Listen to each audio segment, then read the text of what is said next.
Okay, 1 minute to go, might as well start. So, good morning, everybody, good afternoon, and good evening. Can you hear me okay?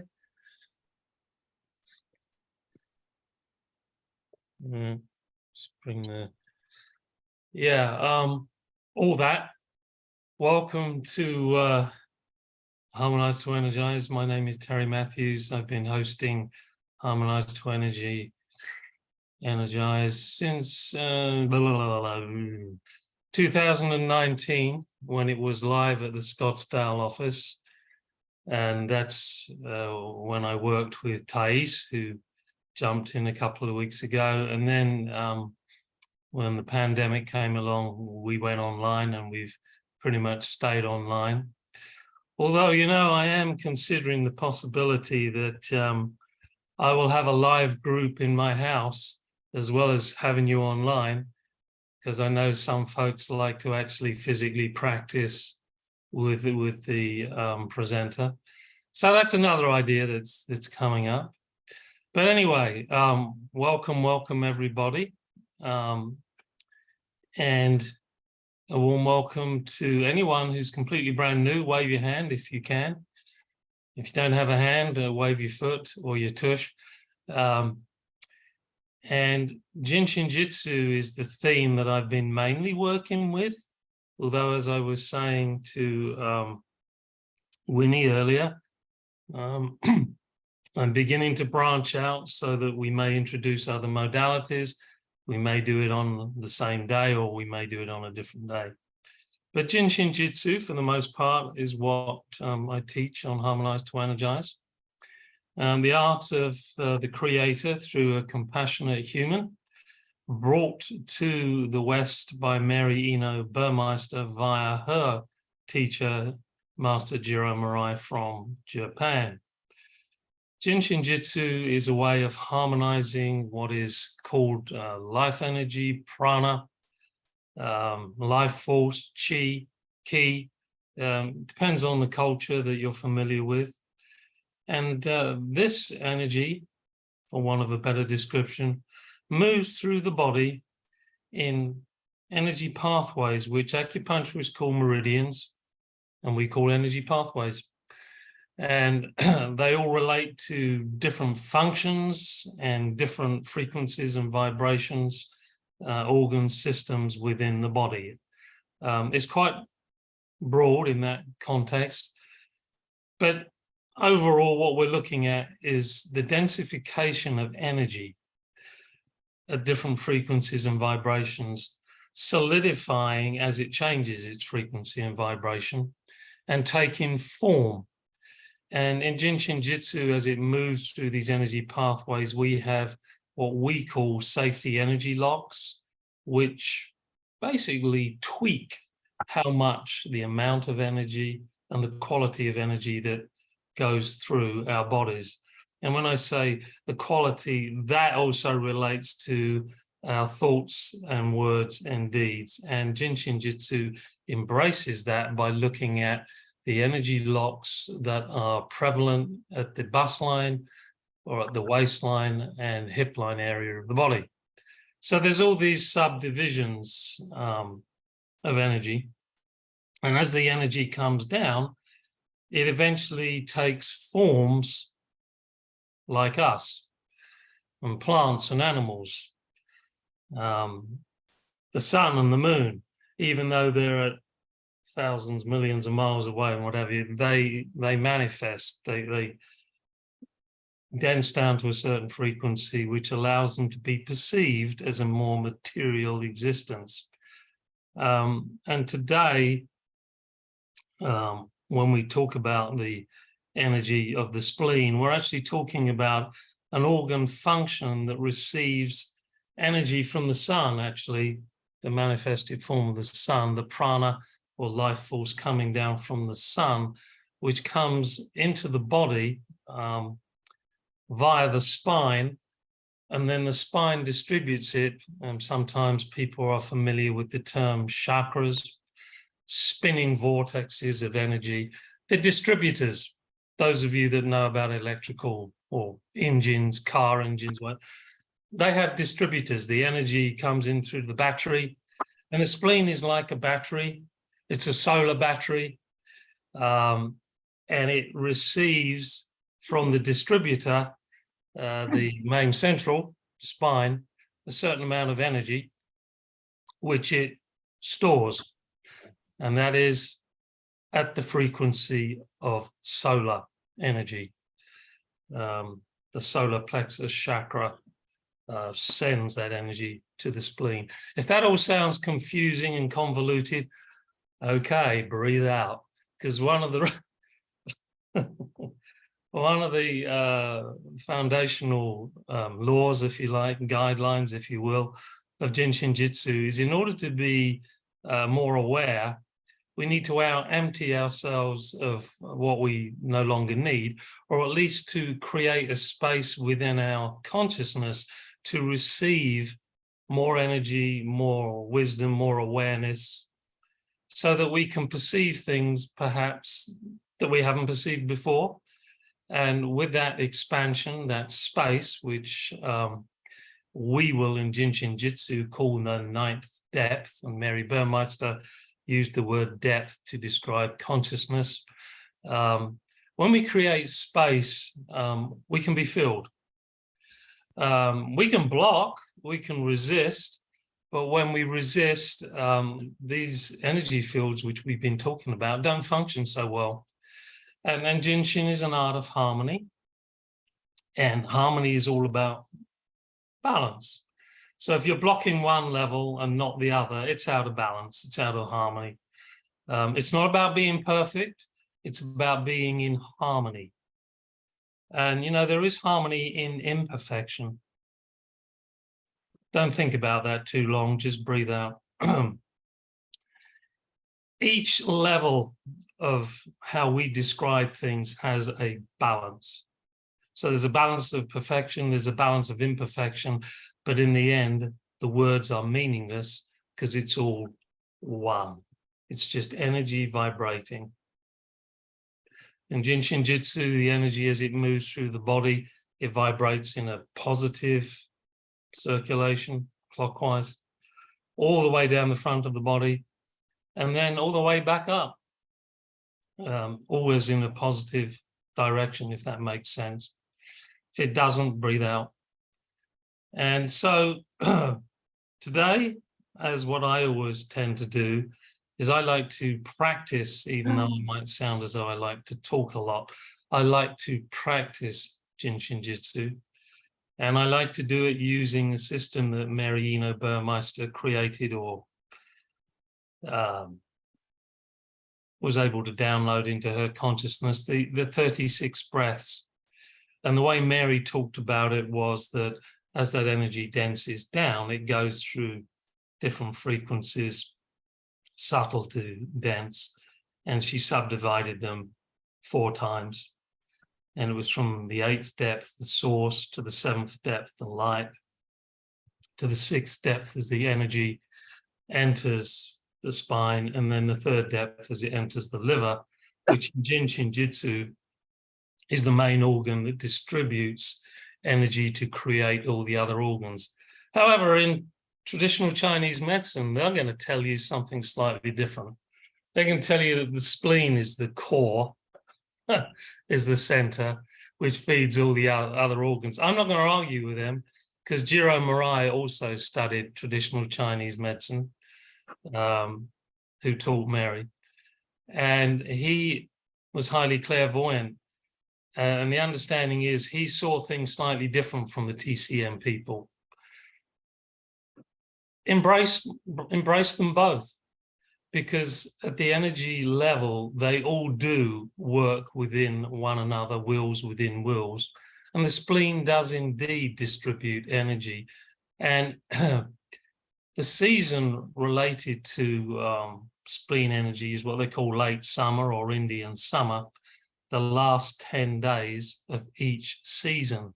So in every season, those last 10 days, the spleen is enhanced, the spleen energy is enhanced, and it is assisting the distribution of the energy as it moves to the next season.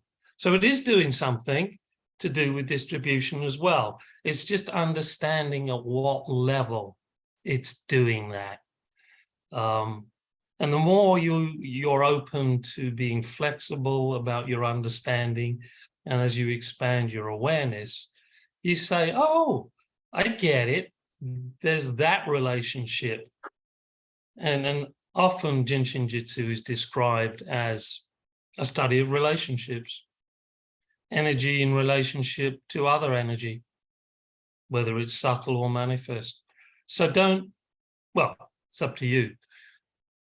Squaring your head isn't helpful.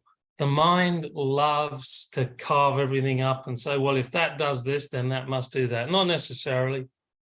I mean, it works at a certain level of understanding, but as your awareness grows, something else can also be seen to support that, or, you know, to actually do a certain aspect of that job as well. And if you want to take it to a completely subtle level, it's all an illusion. It's all a thought created by a creative intelligence. And I don't claim to know how that creative intelligence created everything. There's just theories. The mind just has theories. But when we exhale and create more space, the vacuum state, the ninth depth, we allow existence to exist. And when existence exists, it has its own understanding. And we, I believe, have to stand under that understanding. We have to surrender, because the mind is not capable, or at least my mind isn't, of understanding the full spectrum of the cosmos. And hey, would that not be a little bit boring if you knew all the answers? How about if you were on a journey to understanding more and more and more and more by reducing what you're holding? So you give out what you no longer need to receive what you do need, and then you let go of it again. Are you following me here? So you're always fundamentally creating a space to grow rather than a space to contract and say, oh, I get it. I totally understand it. Well, good. I doubt whether you do. It's endless. And Jin Shin Jyutsu is one of those arts, if you would study it. People say it takes a lifetime. Well, it might take more than one. Yeah, because it's endless. All right. What an adventure we're on. Oh my God. You start here, there, and everywhere. You're it and you're not it. So the spleen, let's go back down to earth here. The spleen is looked upon as the earth element, although in traditional Chinese medicine, the kidney energy represents how the earth energy comes up through the pad of the foot. Think about that one. The water element, the waters of life. Interesting. But in traditional Chinese medicine, the earth element, spleen and stomach, the nurturer, Mother Earth, feeding us, solar energy. They're happy to call that the earth element. All right. Certainly, you could see it from the relationship of nutrition, feeding us, supporting us. Solar, the sun supports every aspect of the earthly life, which I said earlier, the solar energy is stored in the spleen. Good. As the spleen becomes more magnified, it energizes the blood and it helps contain the blood matter within all the cells. It's a magnetic relationship between prana and matter that allows those energies, those forms to remain in our cells. Boundaries. And I think I mentioned that. And the spleen and the stomach, which is the sister or brother of the earth element, between the pair of them, keep the boundaries as strong as they need to be within our body so that the energy and the matter can flow in and out. At a psychological level, it can mean we're dealing with whether we have much ability to express compassion or sympathy. Well, what's that all about? Or why isn't all the other elements related to sympathy and compassion? I mean, JIN SHIN JYUTSU, the art of compassion, you know. Well, you know, traditional Chinese medicine just goes with, well, you know, as the earth element feeds and nurtures everything, we begin to embrace everything in all its strengths and all its potential weaknesses, and we develop that compassionate need to nurture. All right? Maybe that's true. So maybe if you're someone who maybe you don't feel so sympathetic or compassionate generally, maybe you would look at your spleen energy to see how well it is nurturing the rest of your organs in the body and the cells, etc. Maybe that would be something for you to experiment with, and just let the idea float around in your consciousness. And if it makes some sense to you, okay, then it works for you. So I'm not saying that all this other wisdom that's been accrued for 5,000 years or more is wrong. No, not at all. I'm just saying that consciousness expansion will allow you to make different relationships. And we're in a time which really began probably a lot earlier than the 70s, when Mary B brought JIN SHIN JYUTSU to America, and Maharishi brought TM, and all these other, it's through the ages, there have always been the desire to understand who and what we are. And fundamentally, I believe that comes down to consciousness. So let's clear a space within us to allow our consciousness to expand, and see what happens. See if we can connect to some of those ideas around the spleen energy, around the earth energy, the nurturing energy, the solar energy, the sense of boundaries. And if you are someone whose boundaries are porous, whether they be physical or psychological, maybe you'll notice after doing a spleen flow that they are less porous, or they're more balanced, more harmonized. So let's go. I'll begin with the first and the last step of the spleen flow, because that's how I like to operate magnetically with the flows. You can do either the first or the last step of any JIN SHIN JYUTSU flow, or you can do the first step of any flow to move the energy down the pathway. And if you don't have time, that's very handy. If you don't have time to do all of the flow, the first step acts as a prime mover, and the last step, it pushes the energy, and the last step pulls the energy. It's a magnet. So you've created a magnetic field. Now, those of you that are not familiar with Mary's work per se, there are books which you can purchase. Self-Help Book 1,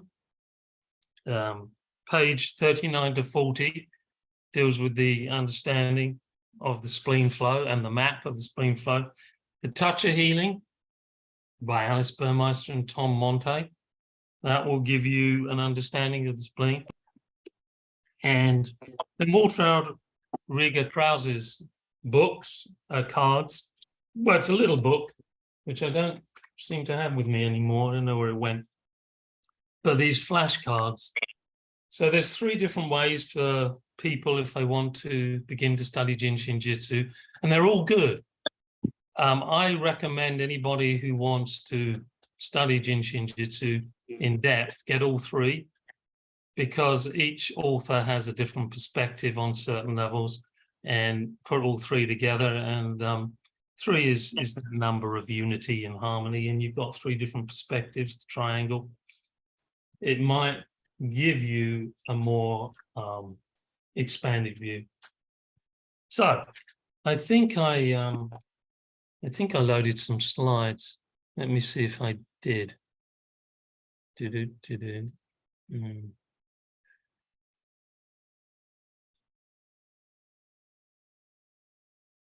Yeah, there you go. That is from Self-Help Book 1.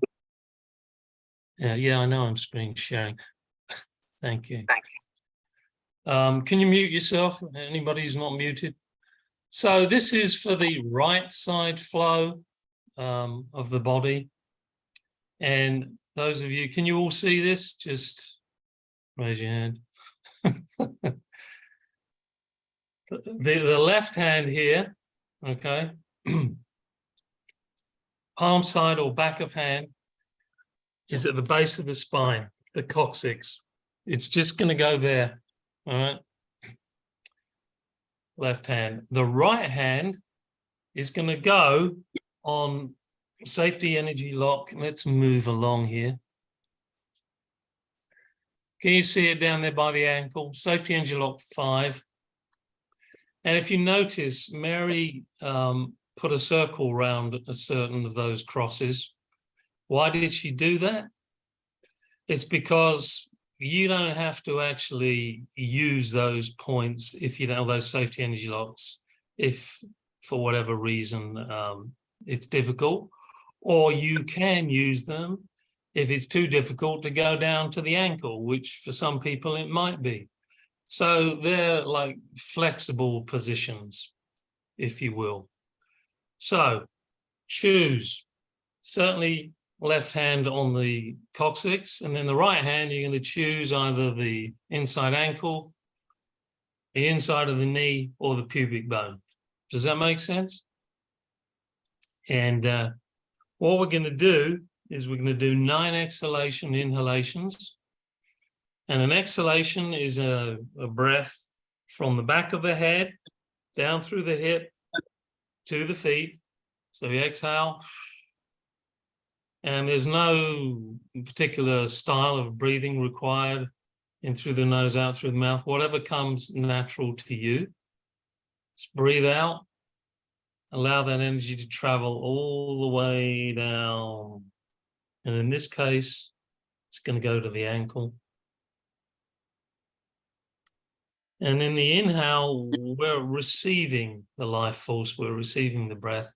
And here, of course, we can say, because of the connection with the feet to the earth, we are receiving stomach, spleen, first depth, element, energy, the nurturer. And we're listening for pulsations where our hands are. So at the coccyx and at the ankle, we're listening for a pulsation, and it's going to sound and it's going to feel like the radial artery pulse just beneath your wrist. So it is, in fact, the blood follows the energy. We're listening for the energy, but we're going to probably hear the blood until we get used to the subtle energy beneath it. So we're going to do the exhalation inhalations 9 times for that 9th depth to create more space in this pathway. Here we go. Breathe out. And please mute yourself, or I will mute you. 14. Do I confirm that? Can you mute yourself? Okay, I'm going to say 12 and 14.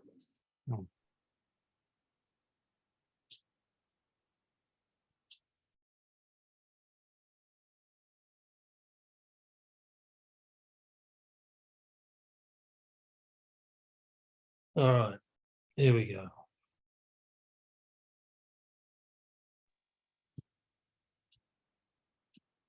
And on the inhale, receiving from the feet back to the head,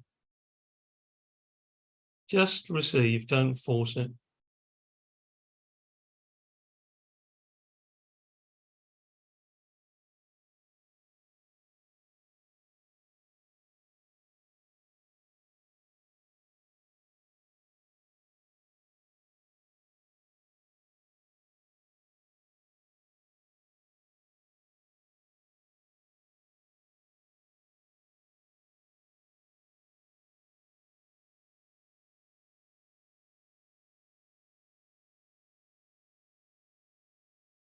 Your spleen energy is going to energize your liver energy. It's going to support your lungs. It's going to unburden the kidneys and the heart.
As you exhale, just allow your shoulders and neck to relax.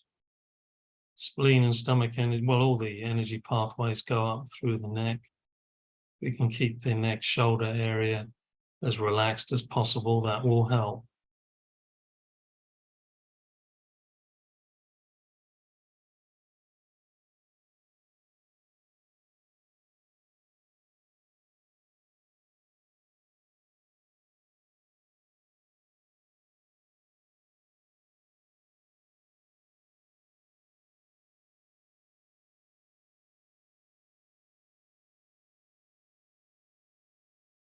Spleen, often described as the secondary source of energy for the body in JIN SHIN JYUTSU. So if you're tired, you could just do the first step of the spleen flow.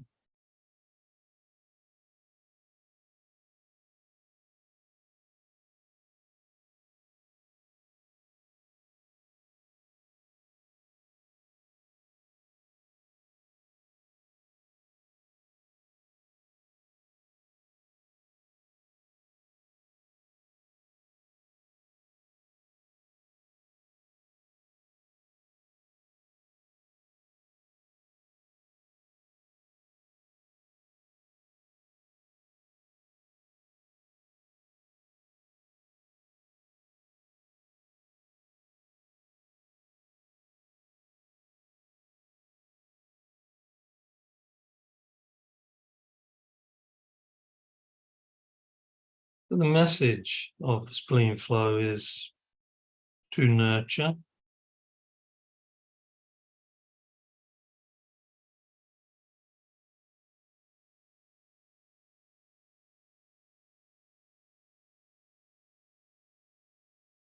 and maybe as we nurture ourselves, we can feel more compassionate, sympathetic to other beings in all creation, whether it be vegetable, mineral, or animal.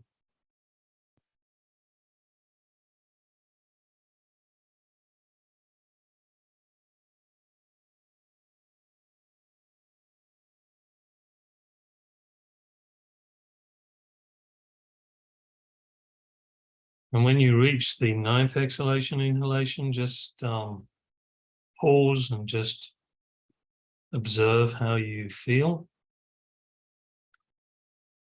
Maybe you're feeling a pulsation from the coccyx to the ankle or to the inside knee or the pubic bone, whichever energy log you chose to start on.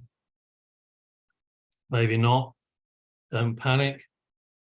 Every journey has a beginning.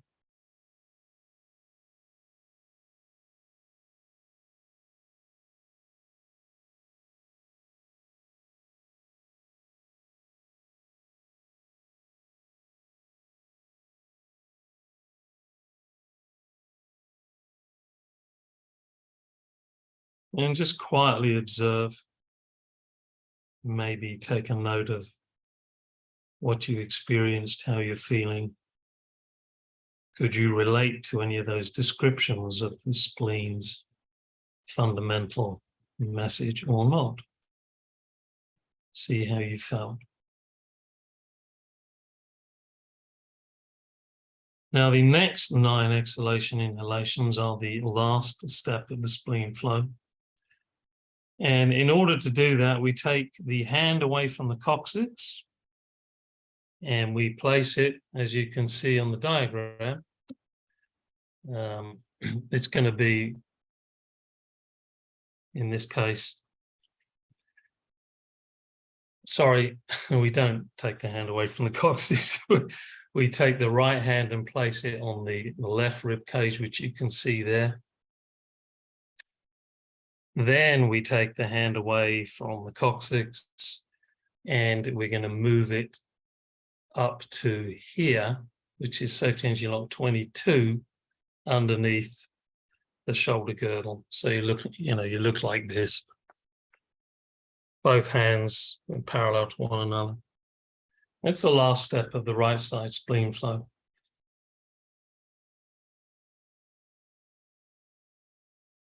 And you can see that as Mary's put some crosses.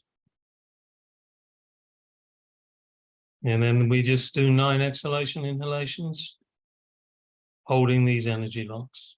Here we go.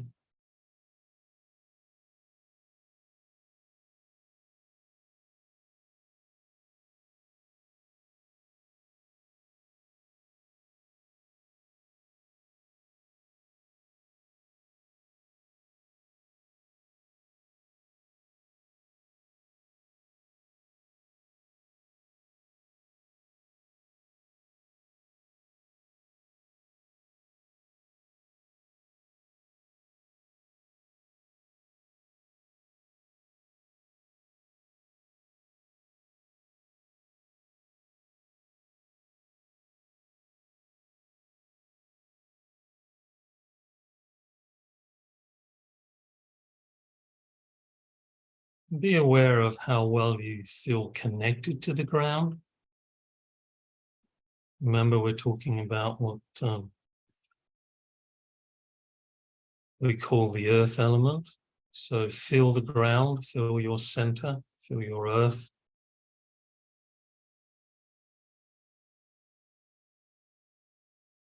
And that will help you to connect with the first beginning step of the spleen flow. The first should be last, and the last step, which we're doing now, will be the first. In other words, we're making a connection.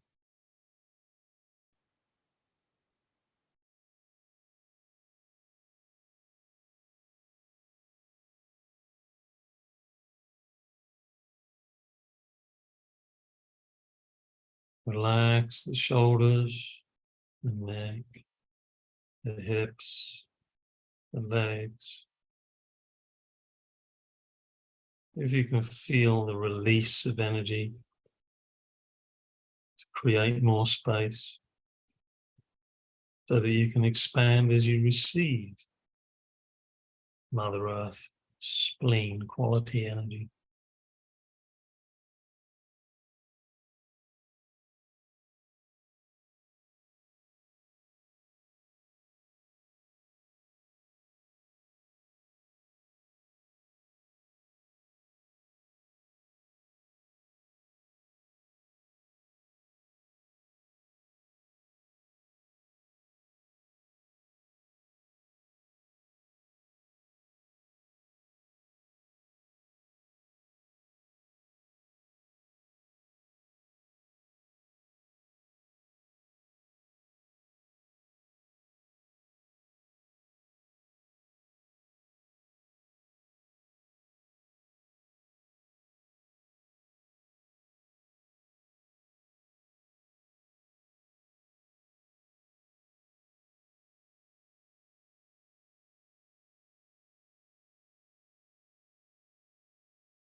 Spleen magnetically, making sure the fluids in the body are all within their boundaries, within all the cells and all the pathways.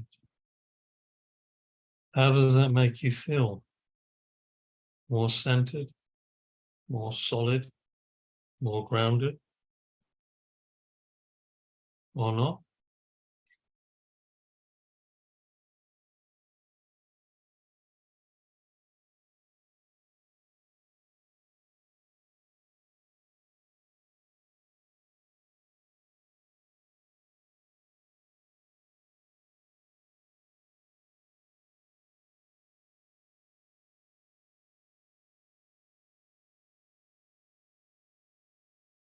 Here in this last step of the spleen flow, we're actually supporting the lungs.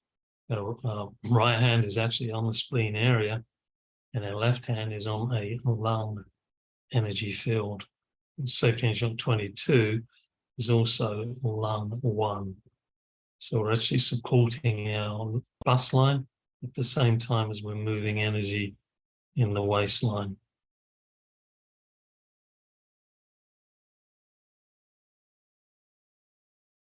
And of course, in JIN SHIN JYUTSU terms, we're opening Safety Energy Lock 22 and the 144,000 special function energy and Safety Energy Lock 14.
As you reach the ninth exhalation, inhalation, again, just pause and observe, seeing how you feel.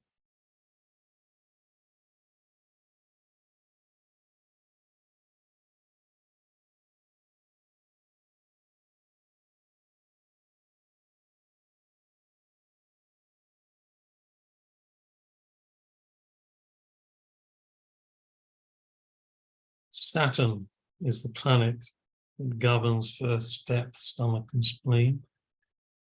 And so the planet has these gases that spin around it, creating a boundary. Is that how you feel now? The things have all kind of magnetized and pulled together, centered and bounded, not in an unhealthy way, in a harmonious boundary.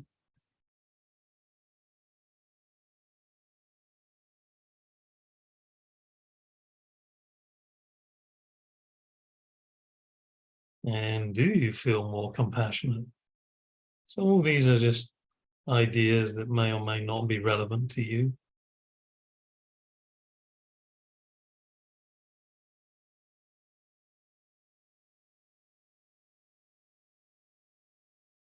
And again, don't worry if you didn't feel the pulsations at the energy locks. Which brings us to the second part of the practice around harmonizing attitudes, and the attitude that disharmonizes the spleen and the first depth is in fact worry. And Mary would talk about, if you can harmonize the thumb, everything else will be harmonized too. It'll all, like a set of dominoes, will all fall into place. That's as much to do with the understanding of the support of the lungs and second depth, because at second depth, the breath of life, we need that breath of life to come in to support everything. But the attitude of worry will disturb the ability for us to feel connected and grounded. Because worry tends to dissipate energy. Instead of just saying, oh, okay, I need to do this. How does it feel? Oh, I'm worried that I can't cope with it. Breathe out. Let that message of I'm worried that I can't cope with it transform into, oh, I have a bigger picture now. I've expanded my consciousness.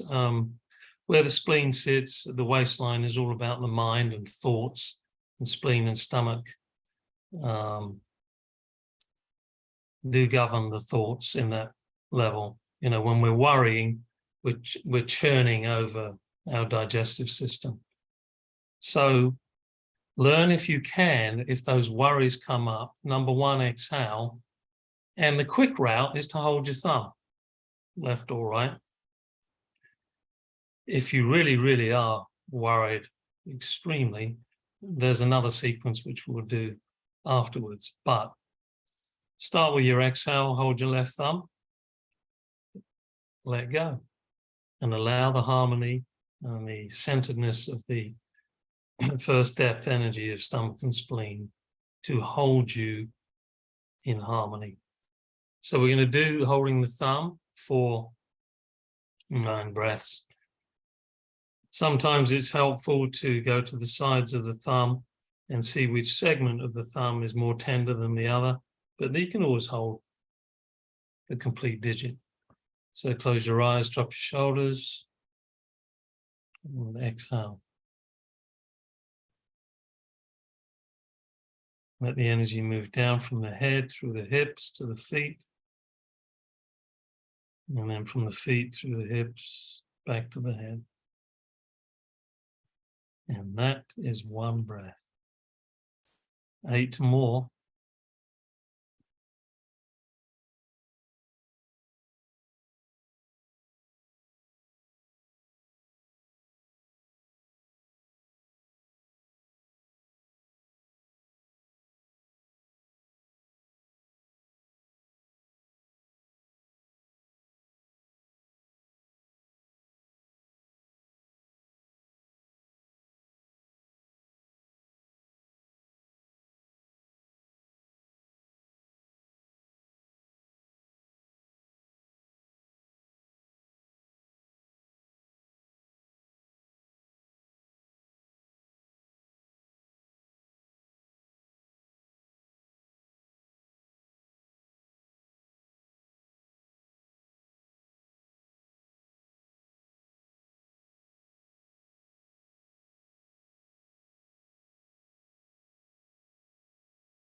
A friend of mine always used to have a phrase, don't worry, otherwise you'll get ulcers. Well, you might in your stomach.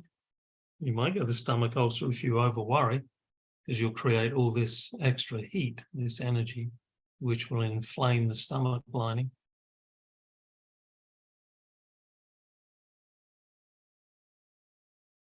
Learn to nurture your thoughts and let the ones that do not serve go. Exhale. And receive the messages, the thoughts that do serve.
The more you practice these simple techniques, you will progress. The energy field will open up. Space will be created for more energy to flow in harmony. So when you reach the 9th exhalation, inhalation, holding that thumb, just again, pause and observe how you're feeling.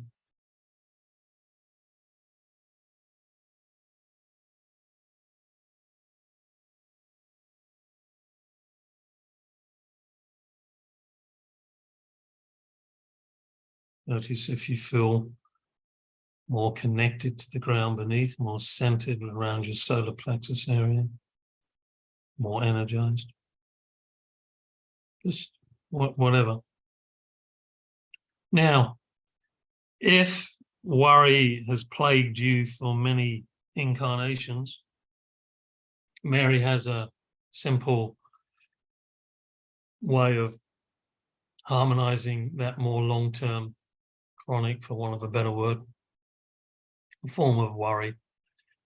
And it's holding the thumb, the middle finger, and the little finger. And you can choose now. You've held the left thumb. Maybe you want to start with the right side, which brings you into the here and now, holding the right thumb, the right middle finger, and the right little finger. And to get our 9 breaths, we're going to do 3 on each. 3 on the right thumb, 3 on the middle, and 3 on the little. So if you know anybody who's worrying themselves towards a stomach ulcer or something similar, or just very worried, this approach may be what they need, left or right, but we're going to do it with the right. Okay, right thumb for 3 exhalation inhalations. Here we go.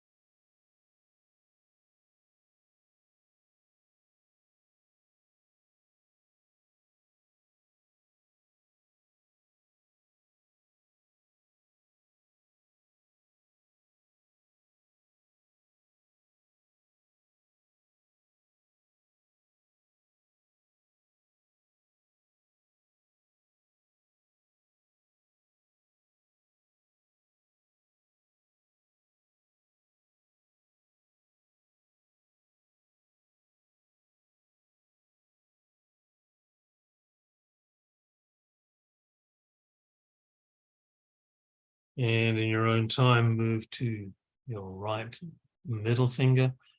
I like to put my thumb palm side into the center of the palm of the hand, because that's another way of boosting energy while I hold the middle finger. It's up to you. You can hold just the middle finger or do what I just described. 3 exhalation inhalations.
And your last 3 on the pinky finger. Grab your pinky finger. And you've actually began to harmonize 1st depth, 3rd depth, and 5th depth. 1, 3, and 5 adds up to 9. creating more space potentially. Harmonize stomach and spleen, liver, gallbladder. And finally, heart, small intestine. And chronic worrying, be gone.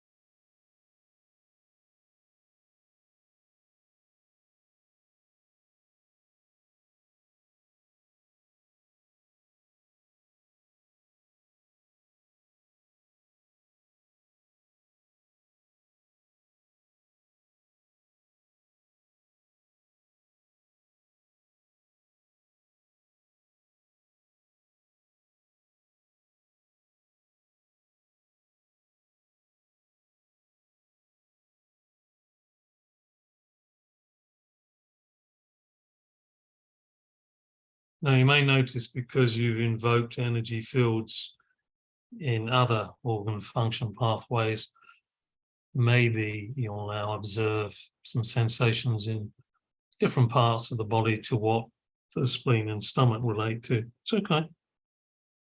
There's a whole understanding of how all these other organ functions assist to harmonize or burden.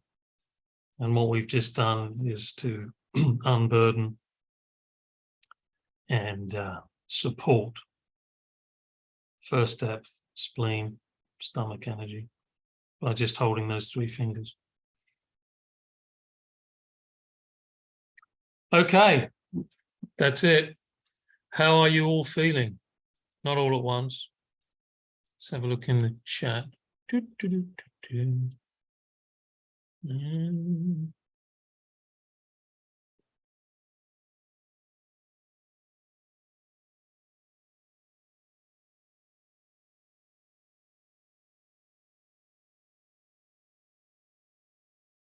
Nancy, no real significance except your question there, the significance of moving the right hand from 5 to 14 before moving. It's the movement of the energy going up. It's an ascending energy, and using the left hand that way on the 14 and the right hand on the 15 is to do with directionality, which I don't always totally understand myself, so I'm not going to attempt to even explore that. But Mary put it that way. Jerome Morai had worked it out mathematically. You could reverse the hands and see if it makes a difference to the way the energy flows, the speed at which it flows. But it's to do with hands and directionality moving the energy. There is an understanding that moving the fingers pointing down will bring the energy down, with the right hand with the fingers up, the left hand down. You'd have to look at the whole movement of the jumper cable to fully understand that. If you've got self-help book 3, I think that will help you look at the jumper cable a little bit more. But actually textbook 1 and 2 in the 79 text goes into directionality even more. Does that help, Nancy, or does that not help?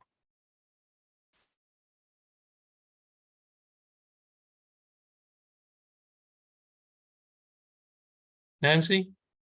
Yes, thank you very much, Terry. Yeah, directionality. Have a look at that. Thank you.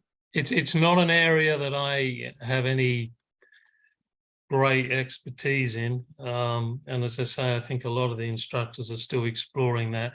Mary, of course, understood it, and Jiro.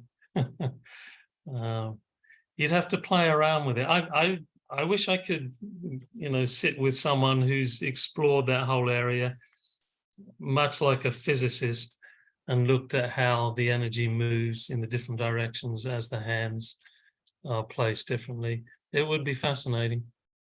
Yeah, you're welcome, Gabriella. Yeah, thank you, everybody. No more questions. Okay. So that's it for today, and I'll be back next week to continue the exploration of first depth, but we'll look at the techniques to unburden and energize from the lumbar circle perspective for those of you that have studied Jin Shin Jyutsu.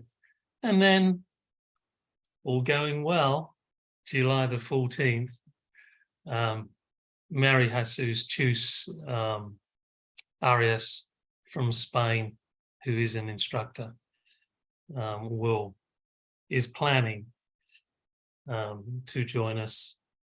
And so you might want to make a note of that date and tell your friends as well, because she's an instructor and I totally adore her.